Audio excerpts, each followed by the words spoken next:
પાઠ 6 ઉછીનું માગનારાઓ ખૂબ જ મહત્વપૂર્ણ બહુવિકલ્પ પ્રશ્નોની માહિતી આપણે મેળવીશું। બહુવિકલ્પ પ્રશ્ન 1, જગતમાં કયો દ્વંદ્વ અનુભવાય છે? વિકલ્પ અ જમા ઉધાર, બ જન્મ મરણ, ક શોષક શોષિત, ડ અમીર ગરીબ। સાચો ઉત્તર છે ક શોષક શોષિત।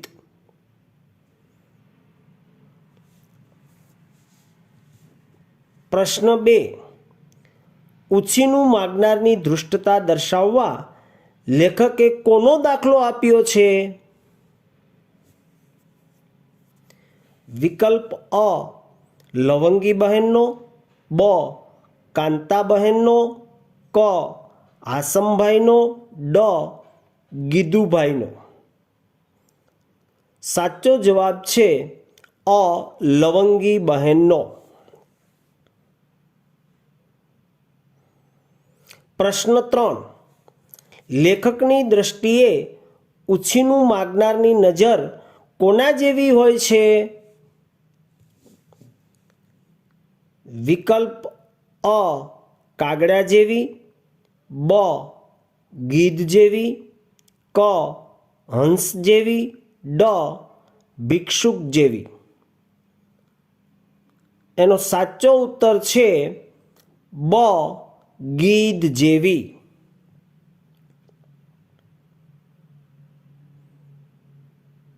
પ્રશ્ન 4, કોના કારણે લેખક બેવડા પરિગ્રહવાળા થઈ ગયા?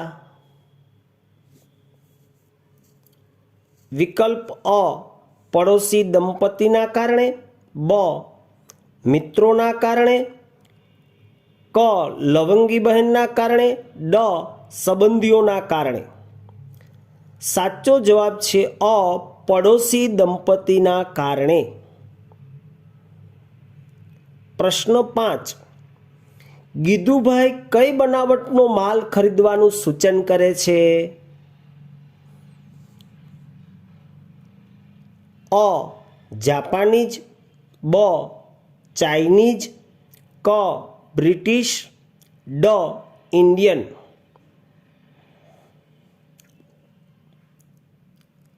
સાચો જવાબ છે ક બ્રિટિશ।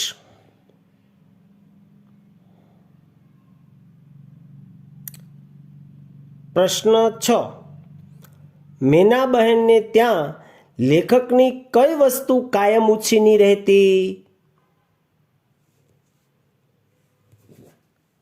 અ સગડી, બ ચૂલો, ક તાવડી, ડ પ્રાઇમસ।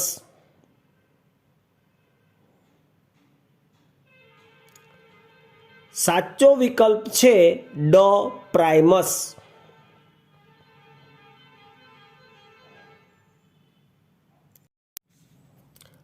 પ્રશ્ન 7, લેખકે મેના બહેનને કેવી દ્રષ્ટિવાળા કહ્યા છે?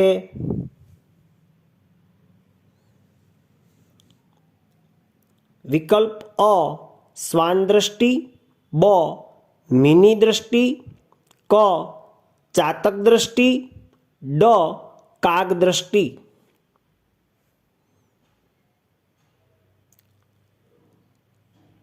સાચો ઉત્તર છે બ મિની દ્રષ્ટિ।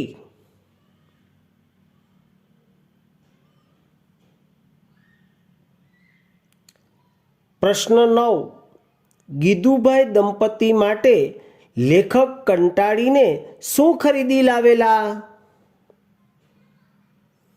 વિકલ્પ અ નવું ચપ્પુ, બ પ્રાઇમસ, ક સગડી, ડ પ્રાઇમસની પિન।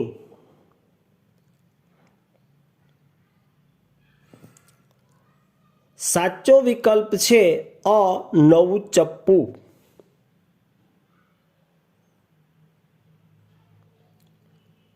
પ્રશ્ન 10, ઉછી ડોશીએ કોની પાસેથી આવરદા ઉછીની માગેલી?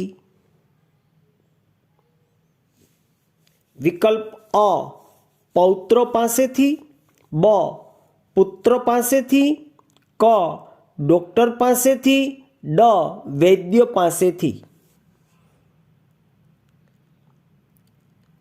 એનો સાચો ઉત્તર છે ડ વૈદ્ય પાસેથી.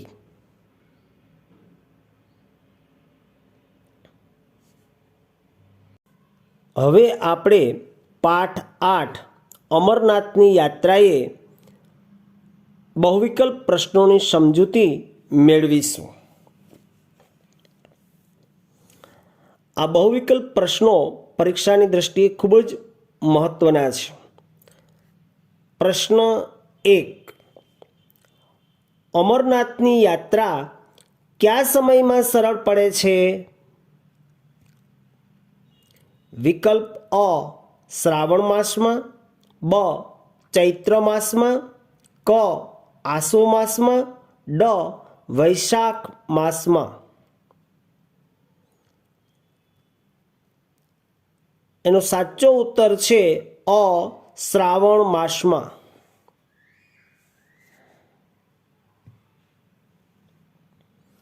પ્રશ્ન 2, અમરનાથની યાત્રામાં શેનો અવરોધ વિઘ્નરૂપ છે?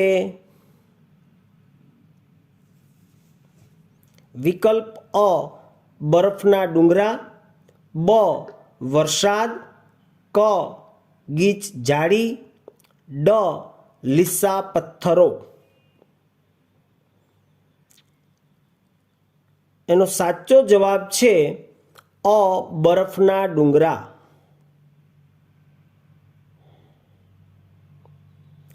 પ્રશ્ન 3, નીચેનામાંથી કયું કાશ્મીરનું મનોહર સ્થળ નથી?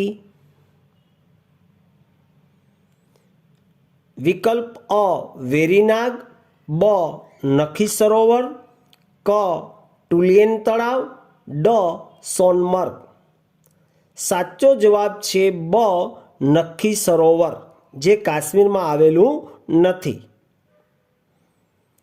પ્રશ્ન 4, લેખિકાએ અમરનાથ યાત્રા શેના દ્વારા કરી? વિકલ્પ અ ઘોડા દ્વારા, બ હેલિકોપ્ટર દ્વારા, ક રોપવે દ્વારા, ડ મોટર દ્વારા.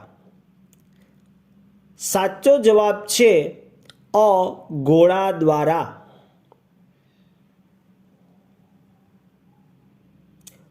પ્રશ્ન 5, અમરનાથ યાત્રામાં કયા સ્થળનું નામ દરેક ગુજરાતીઓને ગરવટભર્યું લાગે છે? વિકલ્પ અ ગુલમર્ગ, બ ગધીરબલ, ક સોનમર્ગ, ડ ચંદનવાડી.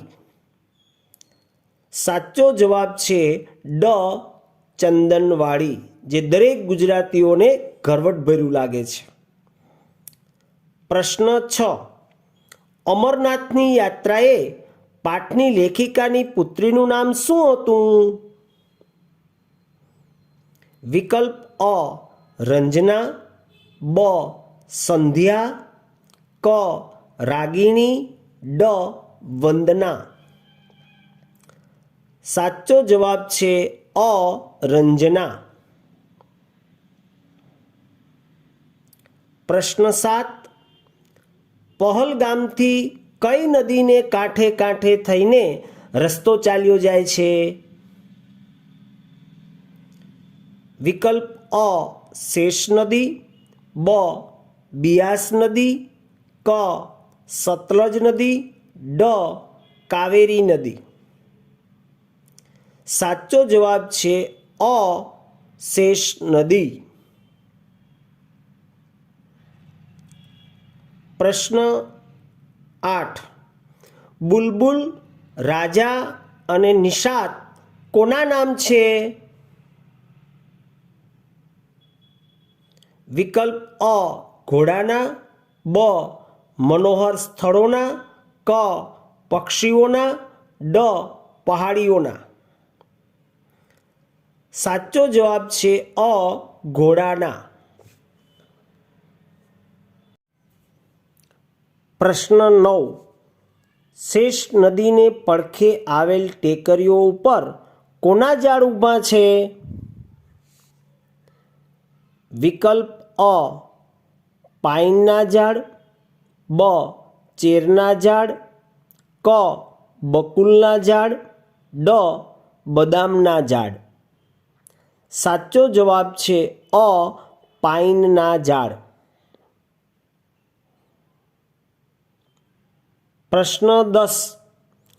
રસ્તામાં પહાડી ઘોડાઓ ઠમકીને કોના સૌંદર્યનું પાન કરી લે છે? વિકલ્પ અ હિમસૂક્તાઓનું, બ વહોડાઓનું, ક ટેકરીઓનું, ડ ફૂલના ગુચ્છાઓનું.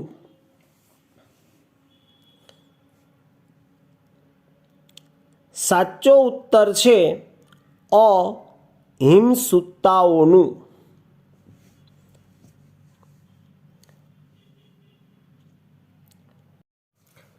પ્રશ્ન 11.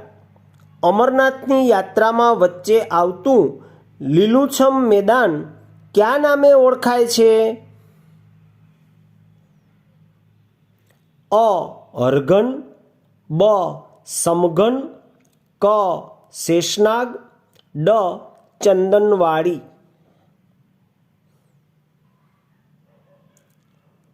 સાચો ઉત્તર છે અ હરઘન.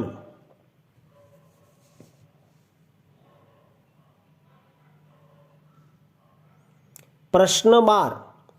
કયા સ્થળ આગળ શેષ નદી બહુ ઘાટીલો વળાંક લે છે?